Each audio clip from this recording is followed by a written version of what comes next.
มาอีกแล้วพี่น้องมาอีกแล้ว พญาติ ตามสภาพ สัตว์ การ อยู่ เลี้ยงวัว เมืองบัวลพา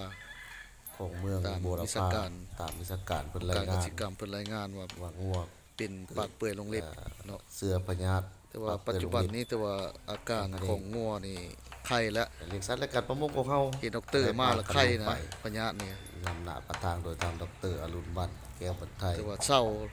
ทวี เนาะ ปัต ตามรายงานสัตวแพทย์บ้านเพิ่นก็ ไป ปิดปัวมาได้7วันแล้ว เพื่อ อาการแต่ว่าไข้แล้ว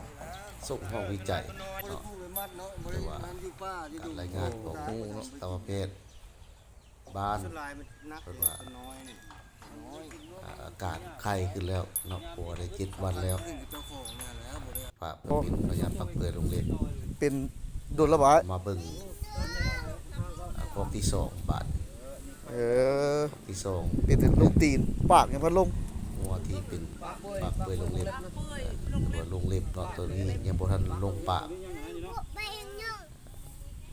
ตามการ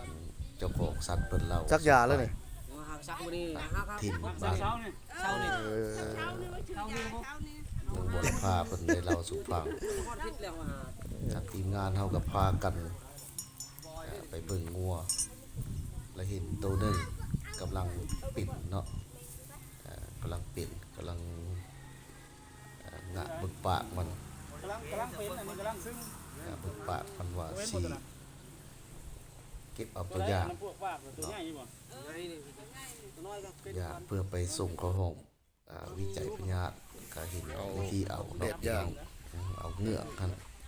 เอาเหงือกอยู่บนลิ้นนั่นที่ว่ามันลงปากนั่นได้เอามาสิ้นส่วนหนึ่งเพื่อเข้าห้องส่งห้องวิจัยเอาเป็นอะไรติดตามตอนต่อไปพี่น้องว่าผลสิออกมาเนี่ยใดเปิดสิเป็นเสื้อพญาติอย่างเนาะติดตามตอนต่อไปเอาสำนีก่อนขอขอบใจ